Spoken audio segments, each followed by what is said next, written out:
블록체인 나우로 인사드립니다. 안녕하세요. 아나운서 이윤주입니다. 세계 최초, 국내 최초 블록체인 전문 경제방송 글로벌 A에서는 비트코인부터 알트코인의 행방들, 또 다양한 국내외 소식들 살펴보고 있습니다. 저희는 매일 아침 10시에서 12시까지 2시간 동안 생방송으로 진행하고 있고요. 저희 업계에 계시는 다양한 전문가분들과 저희 시장 공부하는 시간 갖고 있습니다. 올레TV 187번, HNTV 417번, 그리고 유튜브에서 글로벌 A 검색하시면 실시간으로 함께 시청하실 수 있습니다. 그럼 이승익 기자의 풍문 레이더 지금 바로 시작합니다.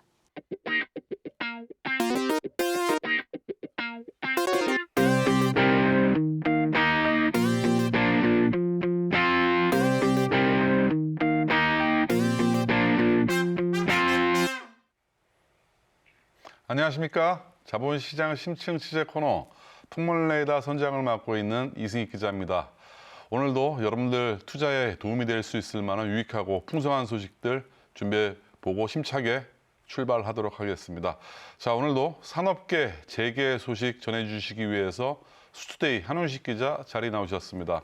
안녕하세요. 예, 안녕하십니까. 예. 네, 오늘 첫 번째 소식부터 또 재밌는 소식이 하나 들어왔는데 황정민 영화배우, 그다음에 유아인 씨가 주연을 해서 상당히 뭐 1,000만 관객을 돌파했었던 영화죠. 맞습니다. 베테랑. 예.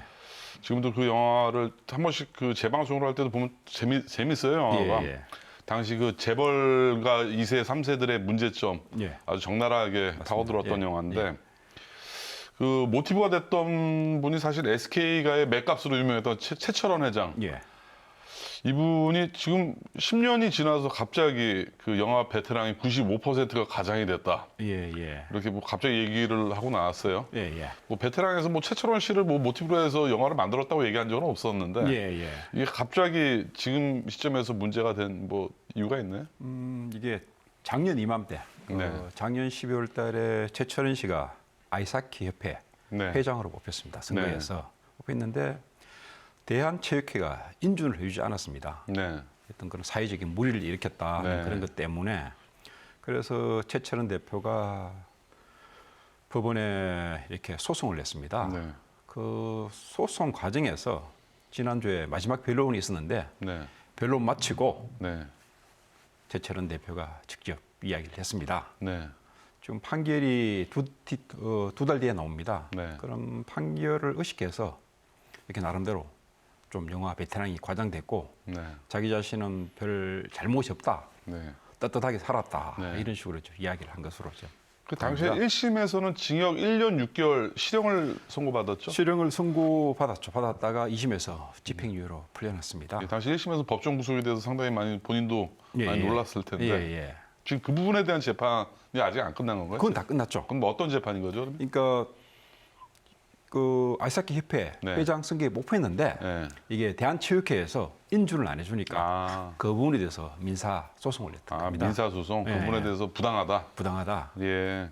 그렇다면 왜 10년이 지난 지금 당시 사건을 부정한다고 하면 이 부분들이 뭐 민사 판결에 영향을 주기 때문에 뭐 이런 계산하에 발언을 한 사실 거라고 봐야 뭐 되나요? 그런 말 있지 않습니까? 우리 속담에 저기 뭐 처녀가 애를 낳아도 할 말이 있다고 자기가 나름대로 뭐 억울한 부분이 있다고 읍소를 하죠. 한 건데 그 이면에는 그 두 달 뒤에 있을 그 판결을 어떤 그런 의식한다 어떤 그런 반대로 보입니다. 근데 당시 법원 판결의 정확한 팩트는 일단 예. 화물 차량 운전기사가 맞은 건 맞죠? 예, 맞습니다. 그다음에 맥값이라고 해서 2천만 원을 예, 맞습니다. 뭐 건네준 건지 던져준 건지 예, 모르겠지만 그건 팩트입니다. 거기까지는 팩트잖아요. 예. 뭐 이 부분 자체만으로도 뭐 억울한 부분이 있나요? 그런데 사실 이제 뭐 그 부분에 대해서도 이렇게 최철원 대표가 사실 이렇게 또 돈을 던져준 게 아니라 네. 온라인으로 송금했다 네. 그런 식으로 며칠 전 그 기자회견상에서 이야기를 했었는데 네. 사실 그 부분 알고 보니까 온라인으로 송금한 건 화물차 인수 대금입니다. 그 화물차 운전기사가 다시 차를 이렇게 네. 반납하는 과정에서 인수 대금을 그냥 온라인으로 송금한 건 맥값은 그 자리에서 던져준 게 맞습니다. 그럼 본인이 억울한 게 뭔가요? 뭐 10년 동안 이렇게 뭐 저 쉽게 얘기해서 법정 나오면서 네. 그 어떤 간이 기자회견이죠. 나오면서 뭐 쉽게 얘기해서 일을 해결하려면 네. 자신이 감옥에 들어가는 수밖에 없었다. 네. 그런 식으로 이야기했었습니다. 네. 그런 부분이 억울했다는 거죠. 그럼 영화에 나왔던 뭐 마약을 흡입한다거나 그런 뭐 술판 파티, 마약 파티를 벌였다거나 네, 예. 그런 부분이 사실이 아니라고 네, 얘기하는 그런 거. 부분은 아니고 네. 쉽게 해서 맥락 그런 네. 부분에 대해서 조금 억울하다는 그런 식으로 이야기를 했습니다. 근데 뭐 아이스하키 협회에서는 뭐 베테랑이랑 영화 똑같다고 해서 이주를 거부한 건 아니잖아요. 그런 것보다는 어떤 당시 어떤 그런 체육계 폭력 사태, 네. 저 배구 선수들이 지금 이나영 자매입니까? 네. 그분들도 있고 하니까 인준을 거부를 한 거죠. 네. 참 이 체육계가 요즘 최근 들어서 상당히 많이 몸살을 앓고 있잖아요. 예, 예. 뭐 폭행, 왕따, 예, 예.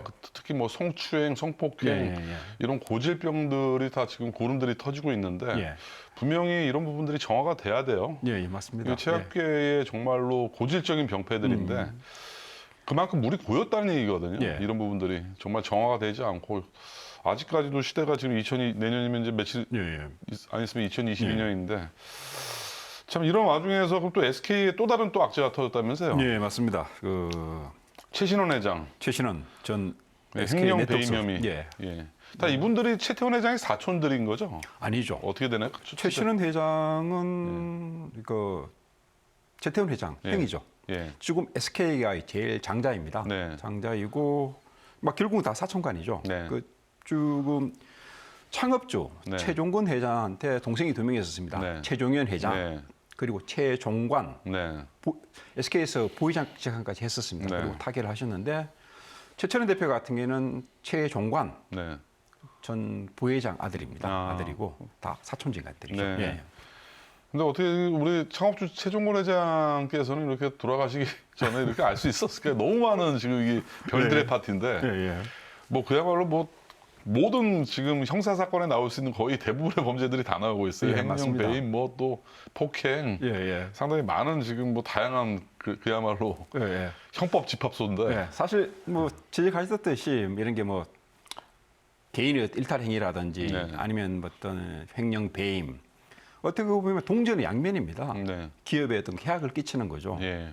근데 왜 이게 SK가 있어 쭉 나타나느냐? 뭐 다른 재벌들도 마찬가지겠지만 뭐 제가 보건대 어떤 그런 왜곡된 지배 구조 네. 그리고 일종의 어떤 그런 재앙적 그 의식이라든지 네.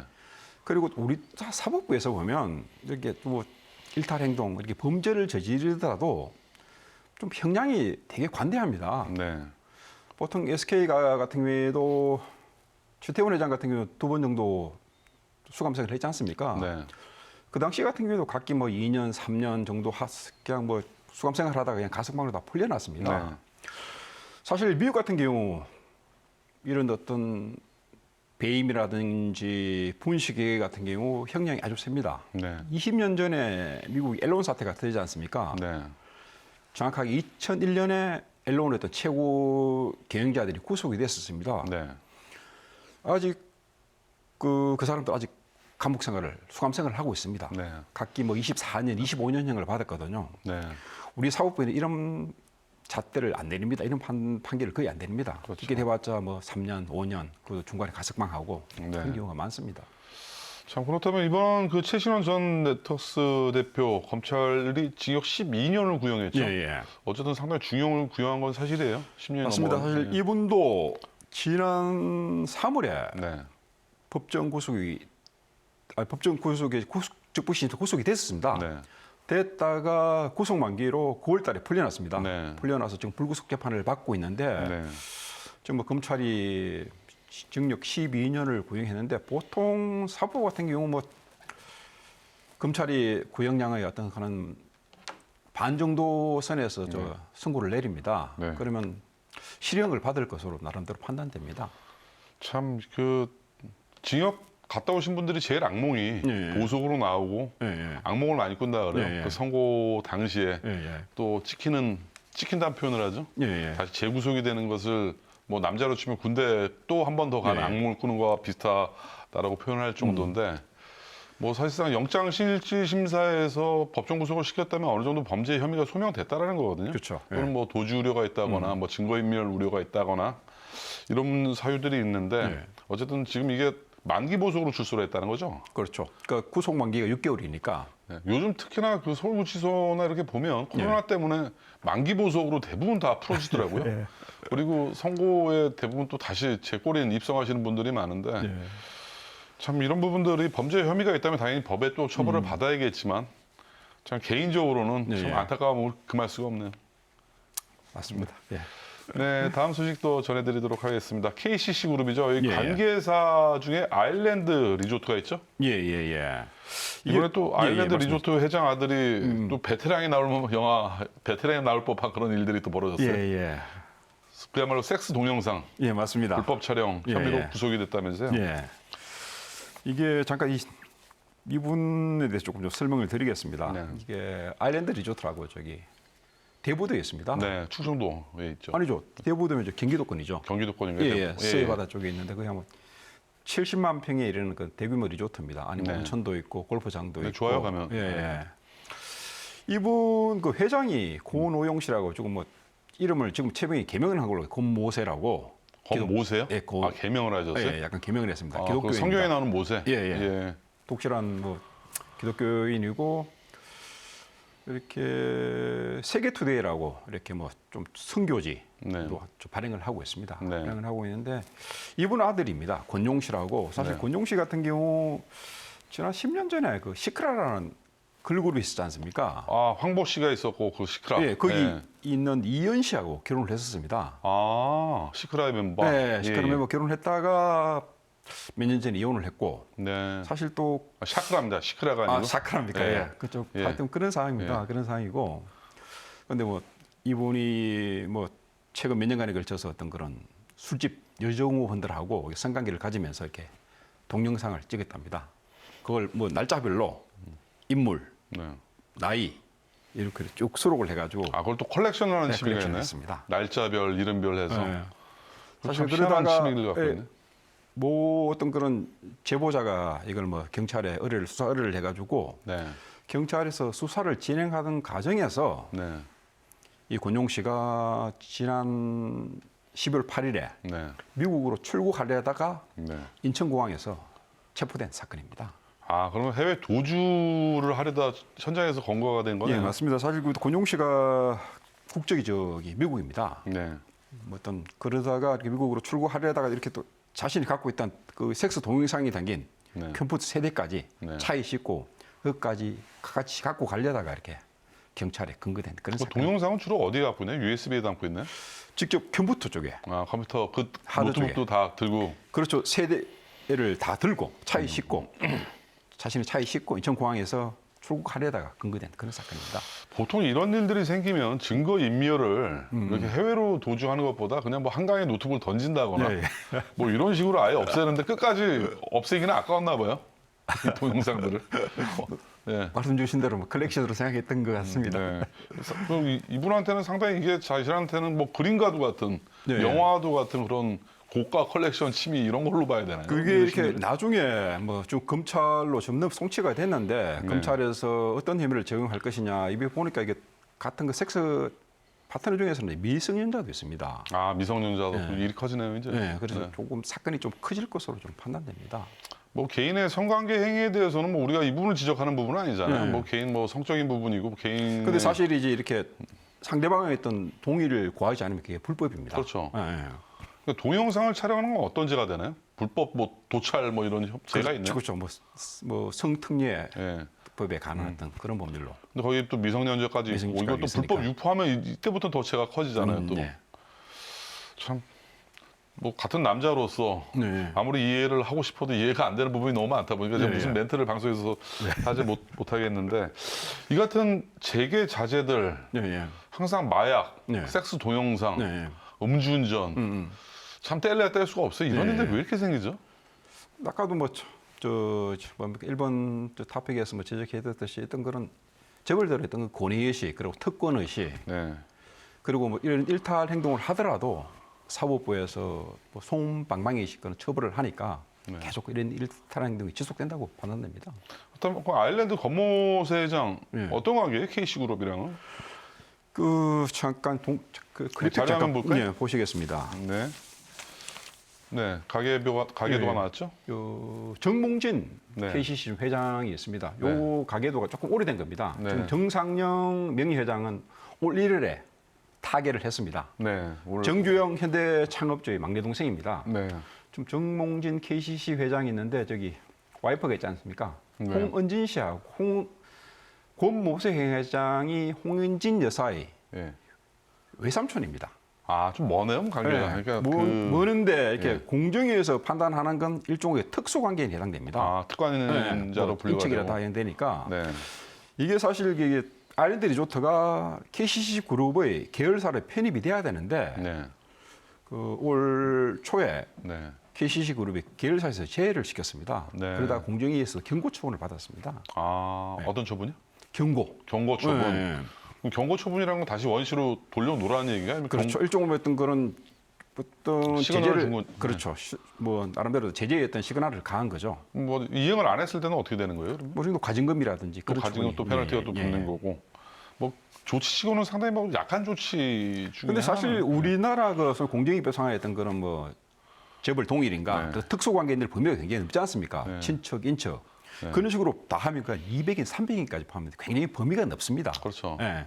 그러다 보니까 뭐 이게 뭐 각 계열사들 어느까지 포함시키냐 그런 부분에 대해서는 조금 논란이 있는 것도 사실입니다. 그렇죠. 이걸 뭐 한도 끝도 없이 사돈의 팔촌까지 다 잡을 수는 없는 맞습니다. 거잖아요. 예. 또 본의 아니게 불이익을 받는 또 회사들도 생길 예, 텐데. 예. 그나저나 KCC 입장에서는 이런 부분들이 상당히 불똥이 튈까 우려가 많겠어요. 사실 저도 뭐 KCC 쪽하고 약간 통화를 했었는데 네.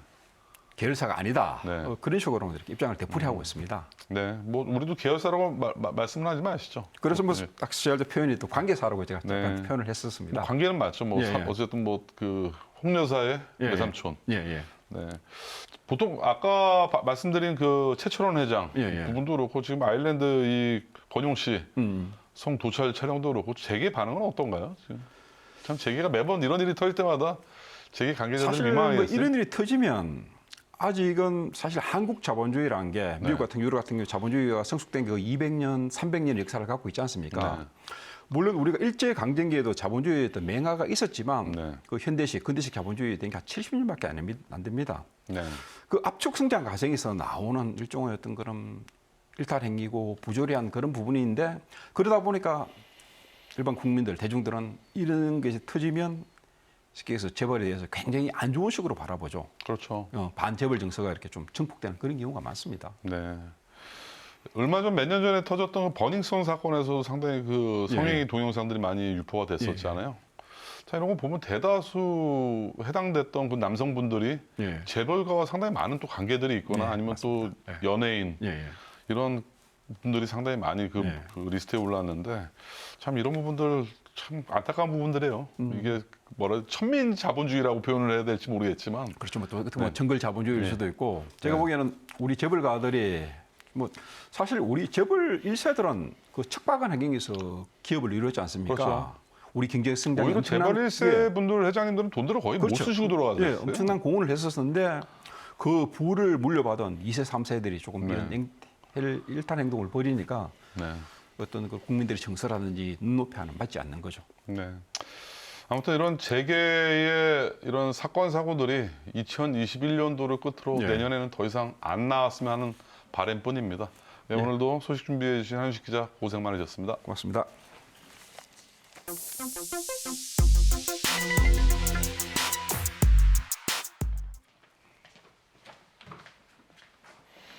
네, 이번 코너는 한 주간 주식시장의 핫한 이슈만 모아서 전해드리는 증시 핫이슈 코너입니다.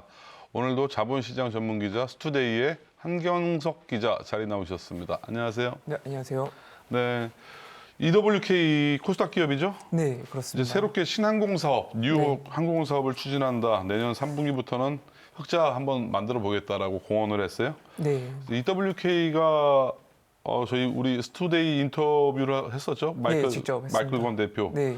직접 인터뷰를 하셨는데 어떤 신항공 사업이 뭐죠? 어떻게 시작하는 거죠? 일단은 신항공 사업을 회사가 이제 추진하기 위해서는 네, 이번 달부로 이제 그 여의도에 네. 항공전략사업본부를 신설을 하고요. 이를 통해서 이제 본격적으로 신항공 사업을 이제 추진하겠다고 했는데요. 네, 제가 마이클 권 대표를 직접 만나서 인터뷰한 결과 그가 말하는 이제 신항공 사업은 IT 기술과 이제 금융 이제 다양한 분야에 있어서 그런 것들을 아우를 수 있는 새로운 개념의 항공 사업이었습니다. 즉 이제 5G 빅데이터 그리고 항공 금융 등 이제 현재 발전하고 있는 신기술을 이제 반영해 가지고요. 혁신적인 항공 사업을 이제 개척해 나가겠다는 그런 입장이었고요. 그리고 이런 사업을 추진을 통해서 2025년까지 글로벌 기업으로 성장하겠다는 포부가 있었습니다. 네, 그렇다면 회사가 말하는 신항공 사업, 이런 사업들을 추진하기 위해서 어떤 준비를 회사가 해야 되죠? 그러면? 일단은 지금 지난 3일 영국 그 런던 소재에 있는 그런 항공기 리스 업체인 월드스타 에비에이션과 이제 MOU를 체결을 했고요. 그거를 통해서 이제 본격적으로 이제 신항공 사업의 개척의 뜻을 밝힌 바 있습니다. 신항공 사업이라고 하니까 듣는 시청자분들은 상당히 좀 추상적으로 들리는데 뭐 예를 들면 그런 거죠. 요즘 이제 그 여객 운송기들은 상당히 적자가 심하고 화물 항공은 상당히 지금 수요가 많아지면서 흑자가 높아지다 보니까 비행기들을 여객기들을 화물기로 많이 전환한다 그래요? 네, 그렇죠. 뭐 이런 사업들을 한다는 거죠? 뭐 이런 사업을 하는 과정에서 파이낸싱도 일으켜주고 여러 가지 토탈 솔루션 플랫폼으로 하겠다. 뭐 그렇게 이해를 하면 되나요, 저희 시청자분들이? 화물에 있어서도 뭐 다양합니다. 뭐 군 화물에 있어서도 이렇게 사업을 추진할 수 있는 부분이 있고요. 민간 쪽에 있어서도 추진할 수 있는 부분이 있어서 그런 어떻게 보면 선택의 영역을 넓혀가지고 항공 사업을 그 넓은 범위 내에서 광범위하게 그렇게 추진하겠다는 뜻을 밝혔는데요. 구체적으로 이제 UTM이라고 하는 이제 무인 항공기 교통 사업을 진행하겠다는 뜻을 밝힌 바가 있습니다. 최근 이제 EWK가 이제 카카오로부터 그 키위플러스라는 그런 회사를 인수를 했는데요. 기존에 이제 키즈폰을 만드는 그런 기술력부터 그리고 위치 LBS라고 이제 불립니다. 그 위치 기반 솔루션을 이제 독보적으로 기술력을 가지고 있는데요. 그런 것들을 기반으로 해가지고 이제 차세대 무인항공기 교통 관제 솔루션을 이제 국내 여러 사업 파트너들과 개발하고 있는 상황입니다. 또 이제 부품 사업 진출에도 추진을 하고 있는데요. 그 장기적으로 이제 글로벌 수준으로 성장하기 위해서 두세 개에 이르는 그런 기업 인수나 투자를 지금 계획하고 있는 상황입니다. 그렇다면 이 신항공 사업을 하기 위해서는 상당히 많은 자본도 필요할 것인데 여태까지는 영업 적자가 있었어요, EWK가. 이런 부분들을 재무적 개선을 하기 위해서 어떻게 회사가 준비를 해야 되나요? 일단은 지금 인터뷰를 통해서 저희한테 이제 밝힌 바로는 그 마이클 권 대표가 그 언급한 바로는 여태까지 이제 EWK는 좀 잊어달라는 그런 좀 재미있는 말을 했습니다. 그래서 기존에 하던 그런 LNG 발전이나 이런 사업들은 조금 포화 상태에 이른 그 경쟁이 포화 상태에 이른 그런 상황이라고 합니다. 네, 레드오션이다. 그렇죠. 기존 사업들은. 그래서 기존 발전 사업만 가지고도 사실 이쪽 그 재무 관계자분의 그런 얘기를 빌리면 내년 3분기에는 흑자를 낼 수 있다는 입장을 보였는데요. 이제 그거에 이제 그치지 않고 이제 최근에 인수한 키위플러스를 통해서 IT와 항공 사업을 접목해서 신항공 사업을 통해서 더욱 영업 이익을 극대화하겠다는 방침을 밝혔습니다. 저한테 이제 구체적인 수치를 전달하기는 했는데요. 그렇지만 그런 것들을 이제 대외적으로 알려서 투자자들한테 어떻게 보면 기대감만 미리 심어주기보다는 앞으로 이제 계획대로 신항공 사업을 향후 5년간 추진을 해서 회사 매출 그 신장과 함께 중견기업 규모로 본격적으로 키우겠다는 입장이었습니다.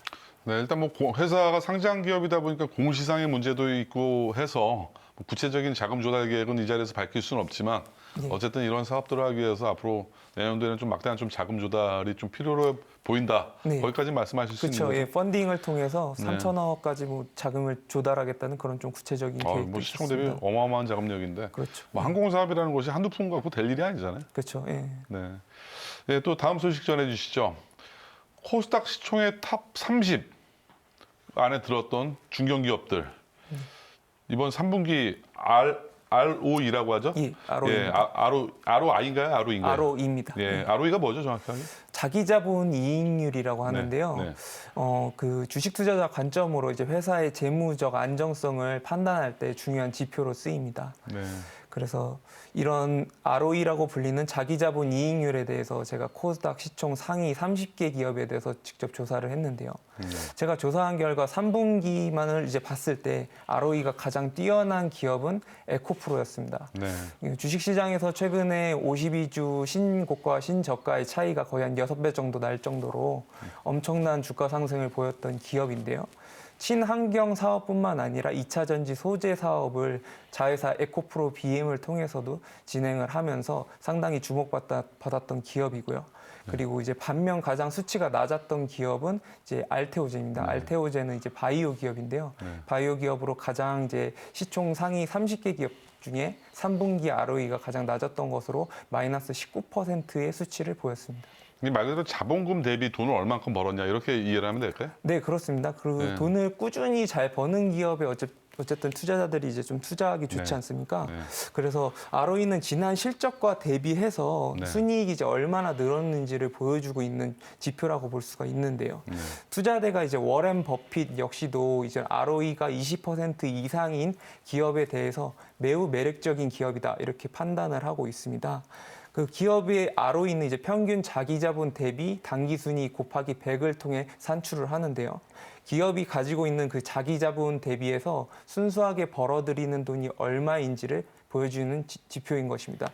미 증시를 보면 이제 아마존의 경우에는 3분기 ROE가 25%에 이르고요.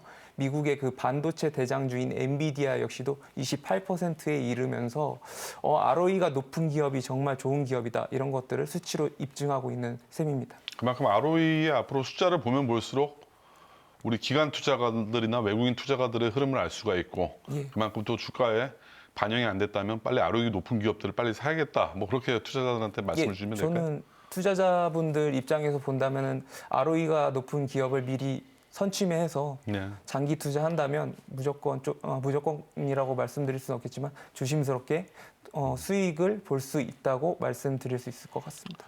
또 시총 10위 내로 압축해서 보면 SK 머티리얼즈가 예. 가장 또 ROE가 좋았다면서요? 네. 이 반도체용 특수가스를 제조하는 기업으로 잘 알려져 있는 기업인데요. 상당히 재무 구조가 탄탄합니다. 무려 이번 3분기에는 40%에 이르는 ROE를 보여가지고요. 폭발적인 그런 수치를 보였는데요.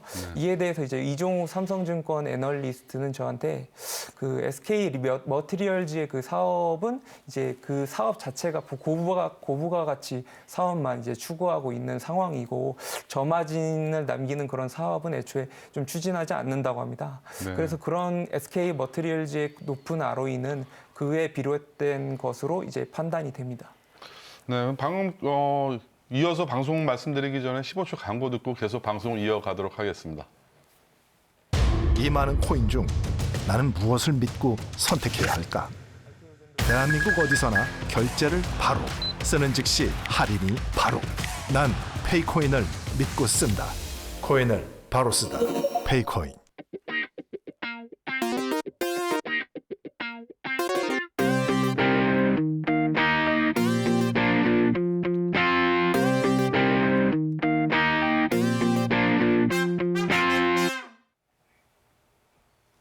네, 여러분들은 지금 자본시장 심층 취재 코너 풍물레이더를 시청하고 계십니다. 예, 계속해서 증시 핫 이슈 이어서 말씀드리도록 하겠습니다.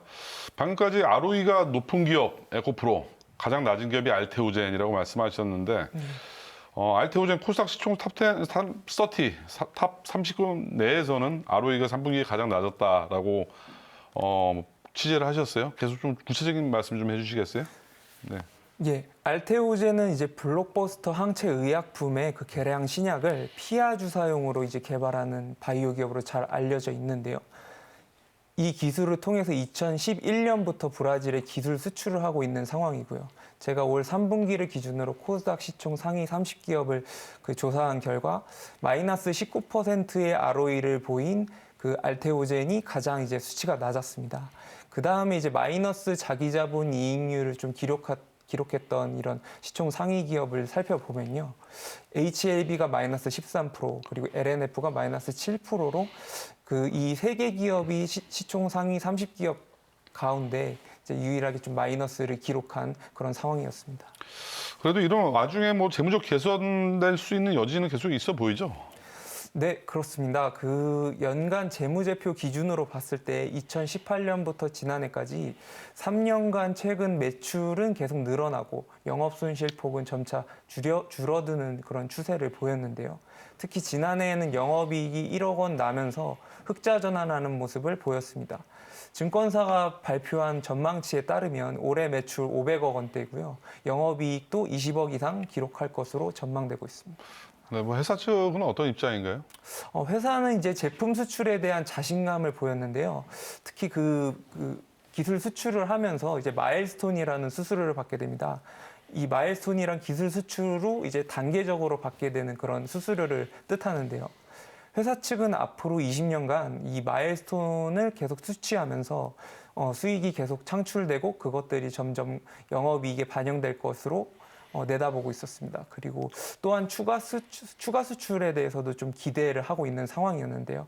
타 바이오 벤처 기업에 비해서 이런 영업이익이 이제 나기 시작하는 부분들이 상당히 경쟁력이 있다, 이렇게 좀 자신감이 좀 드러나는 그런 대목이었습니다. 네.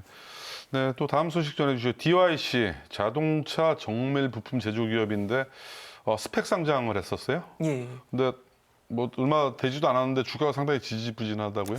예. 네. DYC는 좀 투자자들한테 생소해요. 상장된 지 얼마가 안 돼서. 어떤 회사인가요? 2000년 이제 설립된 회사고요. 이제 업력이 22년째를 맞이하고 있고 경북 경산에 이제 본사를 두고 있는 자동차 부품 제조 기업이라고 할 수가 있겠습니다.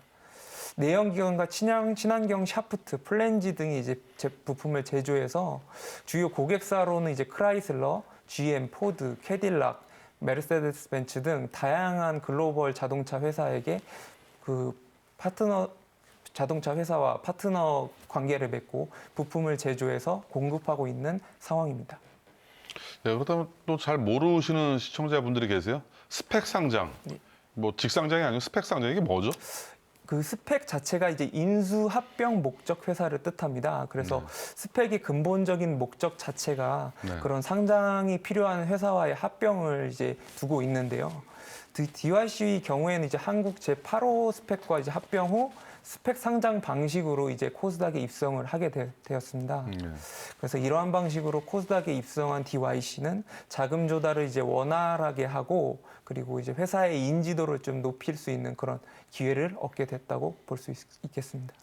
요즘 그렇게 신규 상장된 기업들 주가가 대체적으로 좋은데 예.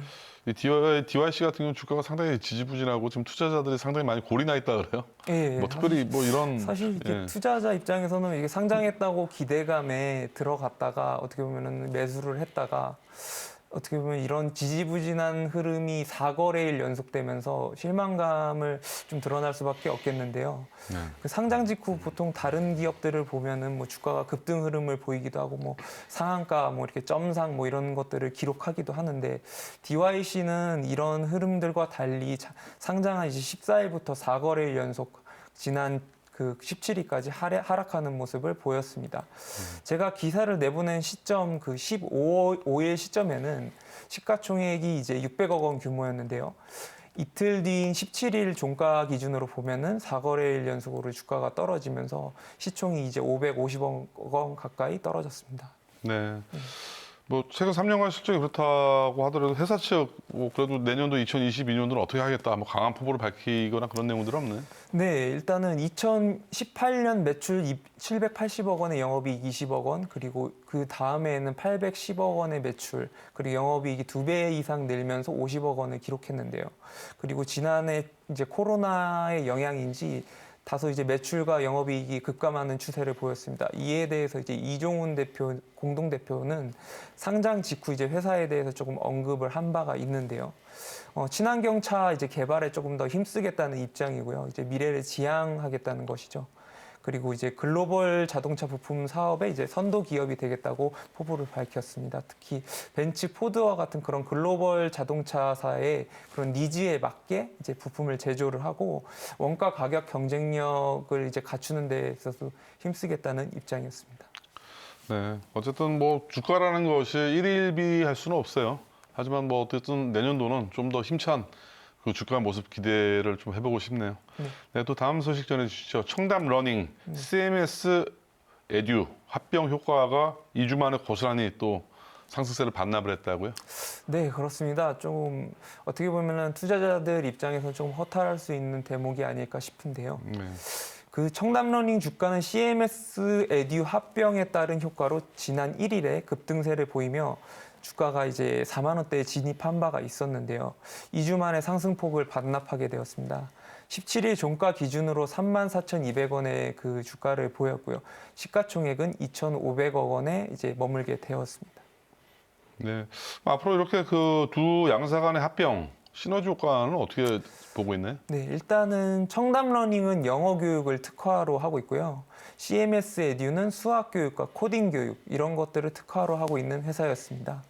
청담러닝 이제 측에 따르면 이제 합병 완료 후에 서울 강남, 목동 그리고 안양, 평촌 등 이제 수도권의 교육 특수 지역으로 이제 밀집된 그런 그 오프라인 직영 학원 시설들을 이제 통합해서 그런 브랜드를 하나 브랜드를 하나 만들겠다는 그런 뜻을 밝혔는데요. 그 이름은 크레버스 캠퍼스라고 합니다. 네. 그래서 이를 통해서 좀 시너지를 내겠다는 입장이었습니다. 상장돼 있는 유통주식수가 상당히 적죠, 이 회사가. 예, 그렇습니다. 뭐 자본시장 전문가들은 앞으로 주가 흐름 어떻게 예상을 하고 있나요? 일단은 상장 주식 수가 750만 주라고 한다면은 거의 어떻게 보면은 뭐 대기업의 우선주에 달할 수 있는 아니면 그거에도 못 미칠 수 있는 좀 작은 주식수라고 상대적으로 평가가 되는데요. 네. 이런 희소성 측면에서 볼 때 앞으로 주가가 반등할 여지는 충분하다는 입장이었습니다. 특히 이제 증권사 컨센서스를 보게 되면은 영업이익이 이제 내년 영업이익이죠. 내년 영업이익이 500억 원대로 이제 전망을 하고 있는 상황인데요. 이는 이제 시가총액이 2,500억 원이라는 점에 봤을 때 5배 정도의 프리미엄을 받고 있습니다. 통상 삼성전자를 그냥 단순히 예로 들어봤을 때 삼성전자는 이제 보통주와 우선주를 포함해서 봤을 때 시가총액이 520억 원 정도이고 520조이고 죄송합니다. 520조의 그런 시가총액을 보이고 있고 그리고 영업이익이 52조 정도로 이제 올해 전망되고 있습니다. 그럼 이 기준으로 봤을 때는 한 10배 정도의 영업이익 대비 그 시가총액이 프리미엄을 받고 있는 상황이죠. 근데 청담 러닝 같은 경우에는 이게 5배밖에 안 되면서 어떻게 보면은 투자자 관점에서 봤을 때는 대체적으로 조금 싼 감이 있다. 조금 주가가 좀 싼 감이 있다. 그래서 투자 관점으로는 나쁘지 않다. 저는 이렇게 또 보고 있습니다. 네. 네, 한 주간 증시 핫 이슈 소식만 모아주신 스투데이 한경석 기자입니다. 수고 많으셨습니다. 네, 감사합니다.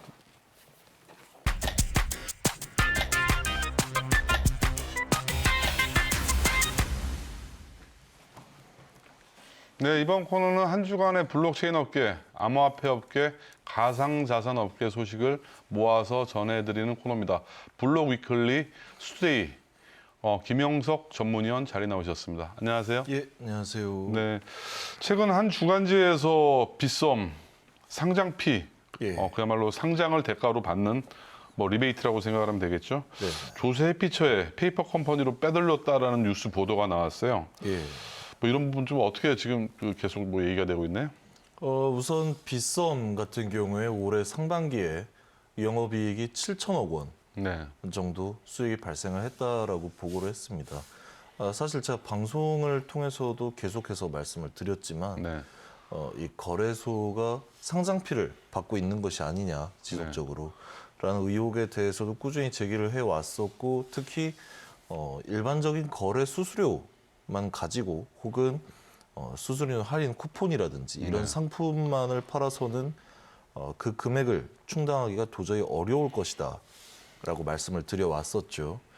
그러다가 최근에 상장 폐지가 된 Q 모사가 이 부분에 대해서 의혹을 또 제기를 하고 반박을 하면서 논란이 굉장히 불거져 왔습니다. 계약을 맺은 업체 이름이 뉴 컨센서스라는 회사 이름인가요? 예. 네. 그럼 김영석 의원께서 끊임없이 이제 방송을 통해서 상장피 의혹을 제기했는데 구체적인 증거 어떤 부분들이 더 나왔나요? 우선 Q사가 빗썸에 상장이 되어 있었고 거래가 또 원만히 진행이 되고 있었죠. 네. 그러던 와중에 갑자기 빗썸에서 상장 폐지 통보를 합니다. 네. 그러다 보니까 이 Q모사에서는 우리가 상장 폐지될 이유가 뭐가 있냐. 네. 당신들이 원하는 거 다 해줬다. 라고 하면서 이 기자와의 인터뷰를 통해 밝힌 증거가 다음과 같습니다. 네. 처음에 최초로 이 마케팅 그리고 상장 업무 추진 관련해서 네. 뉴 컨센서스라는 회사와 계약을 맺었고 네. 이 회사의 그 마케팅 수수료 네. 45만 달러하고 그 총 발행 물량의 약 1% 정도 되는 자체 코인을 지급을 했다라고 계약을 맺었어요. 네. 그래서 뉴 컨센서스에다가 보냈는데 답장이 오겠죠. 뭐 잘 받았습니다. 네. 어쩐다 이런 이메일이 오는데 BTHMB라는 회사로부터 이메일을 받은 겁니다. 네. 고맙습니다라고. 네. 고맙습니다. 그러니까 뭐 배달 사고 난 건가요, 중에 아니면 뭐 어떻게 해서 그러는 배달 거예요? 사고가 난 게 아니라 네. 제 생각으로는 이제 내부에서 네. 뉴 컨센서스 이메일로 보내야 되는 이메일을 잘못 보내지 않았나. 아, 그야말로 배달 사고네요. 그러면 그 이메일을 잘못 보내. 그런 네. 실수를 네. 하지 않았나라고 생각을 하고 있고 특히 이 BTHMB라는 회사는 싱가포르의 네. 빗썸 법인입니다. 네.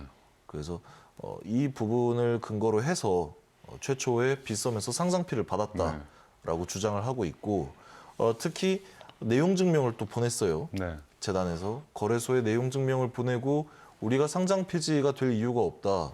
근데 굳이 해야겠다면 최초에 우리가 지급을 했었던 그 1% 물량의 코인 돌려달라라고 얘기를 했어요. 그래서 7개월 동안 답이 없다가 약 5개월 만에 이 재단이 빗썸으로부터 받은 연락은 마케팅용으로 준 코인 네. 남아 있으니까 네. 가져가라. 네. 근데 예를 들어서 한 이만큼 줬다라고 하면 이만큼 남아 있으니까 가져가라. 돌려줄 테니. 네. 라고 얘기를 하는 거예요. 그러니까 이것 자체가 굉장히 큰 증거로 작용을 할 수 있는 게 네. 처음에 이 재단은 뉴 컨센서스에다가 물량을 줬어요. 네. 마케팅 목적으로. 네.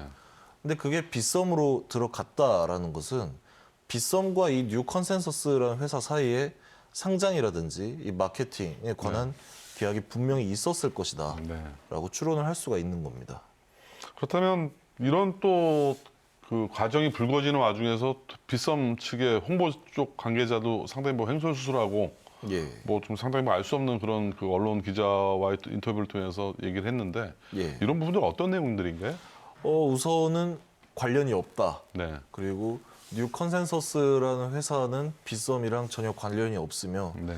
큐모 코인은 상장 폐지될 만한 이유가 있었기 때문에 네. 상장 폐지를 하는 것이다. 네. 라는 얘기를 하는데 이게 어떻게 보면 굉장히 좀 간단하게 끝날 얘기예요. 얘기 네. 자체가. 네. 근데 이 홍보팀 관계자가 기자와 통화를 1시간 동안 했습니다. 네. 1시간 동안 할 얘기가 도대체 뭐가 있었을까? 사실 지금 뭐 기자님이랑 저랑 이런 대화를 하면서도 한 15분 정도 얘기하면 상당히 많은 그렇죠. 15분도 상당히 긴 이야기를 분량인데. 한단 말이에요. 네. 근데 이러한 증거들이 속속들이 나타나고 있음에도 불구하고 네. 이거를 도대체 무슨 해명이 필요했기에 1시간 동안이나 통화가 필요했느냐. 결론은 모르겠다잖아요. 회사 입장에서. 그렇죠. 모르겠다를 1시간 동안 계속 모르겠다를 뭐 리플레이를 했던 것도 아닐 것이고. 네. 그리고 그 의혹이 제기되고 나서 이 네. 뉴 컨센서스라는 회사가 없어졌습니다. 아예 예. 공중분해가 됐네. 그렇죠. 홈페이지도 없어졌고 이런 모든 게 없어졌기 때문에 네. 사실 이 큐모 재단 입장에서는 황당한 일이죠. 네. 예. 그럼 큐사는 앞으로 어떤 뭐 조치라고 어떤 대응을 하겠다는 입장인가요? 그래서 이 큐사는 빗썸에 공식적으로 요구를 했습니다. 네. 코인 돌려달라. 네. 그리고 이 뉴 컨센서스라는 회사를 통해서 상장을 하긴 했지만 어찌됐든지 간에 상장을 하지 않았냐. 그러니까 책임져라라는 반응인데 이 빗썸 홍보팀의 관계자는 거기에 대고 가져가라. 네. 이만큼 남았으니까 가져가라. 그리고 따질 거면 그 회사에 가서 따져라. 이미 사라진 회사인데. 네. 그러니까 큐사도 그렇고 빗썸도 그렇고 서로 어찌할 바를 모르고 있는 상황인 겁니다. 근데 그리고 조세 피처라고 불렸던 이 나라가 어딘가요? 케이만 아일랜드. 케이만 아일랜드요. 예. 그럼 또 법인 자체가 케이만 아일랜드에 있다 보면 소송하기도 상당히 복잡하겠어요. 이런 그렇죠. 보통 이런 경우에 소송을 하고자 하면은 네. 보통 나오는 반응들이 오케이 소송해 고소할 거면 고소하는데 네. 와서 소송해라. 네. 그럼 사실 이 문제 때문에 케이만 아일랜드에 가서 소송을 한다. 사실상 어렵죠. 불가능하죠, 사실상. 뭐 실효도 없을 뿐더러 몇 그렇죠. 년 뒤에 판결이 나올지도 모르고 예. 상당히 뭐 실익이 없는 소송 비용만 왕창 들어가는 그런 또 소송이 될 텐데. 그러니까 이게 어디에서도 이 이야기가 정리가 되지 않고 있는 겁니다. 네. 이 빗썸의 관계자는 또 뭐라고 했냐면 기자한테 Q사의 코인이 왜 상장이 됐는지 모르겠다. 아, 본인들이 상장을 시켜주고 예, 그러니까 이게 할 소리인가? 안 할 소리죠. 그렇죠. 안 해야 될 소리를 했는데. 예. 여태까지 구체적으로 계속 우리 김영석 의원께서 이런 상장피, 빗썸뿐만이 아니라 모든 거래소들에 대해서 이런 좀 상장피를 업계에서 보다 보면 상당히 많은 얘기들이 들려오잖아요. 예. 이런 상장피, 이런 악습의 되풀이가 앞으로도 내년도도 계속 이어질 것 같은데 예. 어떻게 이런 부분들을 좀 단절하고 투명화시킬 수 있는 방법들이 없을까요? 이건 절대 안 사라진다고 생각합니다, 저는. 네, 그게 단순하게 거래소 차원에서는 상장피를 공식적으로 안 받을 수도 있겠죠. 네, 그 자체적으로는 이런 비리들, 네, 뭐 뒷돈이 오고 가는 행위에 대해서 엄격하게 금지를 할 수도 있겠지만 네, 사실 이 빗썸의 예를 들어서 뭐 오너라고 할지라도 네, 밑에 있는 직원들이 이걸 뭐 뒷돈을 받았는지 네. 상장을 빌미로 이거에 대해서 일일이 확인할 수가 없어요. 네, 예, 빗썸의 직원들도 상당히 많고 네, 그리고 가장 중요한 것은 이 거래소 차원에서도 좀 그런 어떤 단속을 잘 해야겠지만 네, 사라지지 않는 그런 어떤 브로커들, 네, 브로커들이 또 재단에 있어서 피해를 입힐 수도 있는 문제란 말이에요. 그렇죠. 그러니까 이 뉴 컨센서스라는 회사가 실제로 어떤 빗썸이 만든 유령 회사인지 네. 아니면 브로커인지는 정확히 확인이 안 되고 있지만 네, 특히 이 브로커들이 사라지지 않는다라고 하면은 재단은 끊임없이 이 자체 코인들을 거래소에 상장시키는 데 있어서 네. 어떤 불필요한 그런 비용이 계속해서 발생을 할 것이라는 얘기입니다. 그러니까 이런 부분들이 어떻게 보면 빗썸뿐만이 아니라 거래소들이 우리와는 무관하다라고 얘기할 정도가 되려면 예. 내부의 이런 컴플라이언스 시스템이라든가 자율 규제 시스템이 예. 좀 자리가 잡고 자체적인 선행 조사들이 좀 이루어져야 되지 않을까. 그렇죠. 예. 거래소 차원에서도 노력을 해야 되는 문제이고 네, 재단 차원에서도 특히 사실 이 거래소에 상장을 하기 위해 상장피를 내야 한다라는 게 불필요할 정도로 네, 이 자체적인 플랫폼을 정말 건실하게 제작을 하고 빌드업을 하면 되는 문제인 겁니다. 거래소 입장에서도 사실상 소탐 대실이거든요. 예. 이게 시장의 건전화를 통해서 더 많은 투자자들이 유입되고 거래를 하게 만들면 더더욱 많은 회사의 밸류에이션이 상승이 될 텐데 예.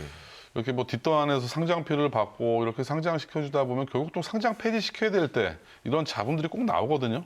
예. 그럼 물귀신 작전으로 같이 죽자라는 식의 그렇다면 이런 부분들이 다 수면 위로 떠오르지 않아요? 그러니까 제가 이 상장피를 받는 게 나쁘다라고 무조건 나쁘다라고 얘기를 하는 게 아닙니다. 네. 거래소도 일단 뭐 이윤을 남겨야 하고 네. 운영이 되어야 하고 특히 투자자들에게 원활한 그런 어떤 거래 환경을 제공하기 위해서는 필요한 비용만큼은 좀 지불을 받아야죠. 네. 받아야 하겠지만 이렇게 좀 불투명하게 이루어진 부분에 대해서는 보다 좀 투명성을 제고를 해야 되지 않을까라는 그런 생각입니다. 어쨌든 간에 누구의 지시인지는 모르겠지만 K망군도까지 가서 상장피를 받을 필요는 없잖아요. 그렇죠. 예, 뭐 국내 비싼 거래소로 당당하게 상장피를 내고 뭐 마케팅비 명목이라든가 그렇게 예. 내도 되는 거잖아요. 그렇죠. 참 어렵게도 좀 멀리까지 갔네요. 예. 네. 이 상장피와 관련된 그 코인 업계 그 단절을 위해서 저희 풍물레에 대해서는 계속된 탐사 취재 보도 아끼지 않도록 하겠습니다. 오늘도 스투데이 김영석 전문위원 고생 많으셨습니다. 예, 감사합니다. 네, 2021년도가 곧 이제 마무리되어 갑니다. 연말연시를 앞두고 국민 우울증, 코로나 전 2년 전보다 6배나 무려 높아졌다고 합니다. 최근 전남대 병원에서 코로나에 걸리지 않은 성인 1,500명을 대상으로 조사를 해봤더니 20%가 뚜렷한 우울증 증세가 생기고 있다고 합니다. 참 연말연시를 앞두고 9시 이후 또 영업들을 못하는 자영업자들이 늘다 보니까 연말연시 크리스마스 분위기를 전혀 못 느끼고 있습니다. 하지만 국민들 여러분, 내년도 코로나가 더 감소세를 보일 것을 희망하면서 더 알찬 새해 계획들 세워보시기 바라겠습니다. 시청해 주셔서 감사합니다.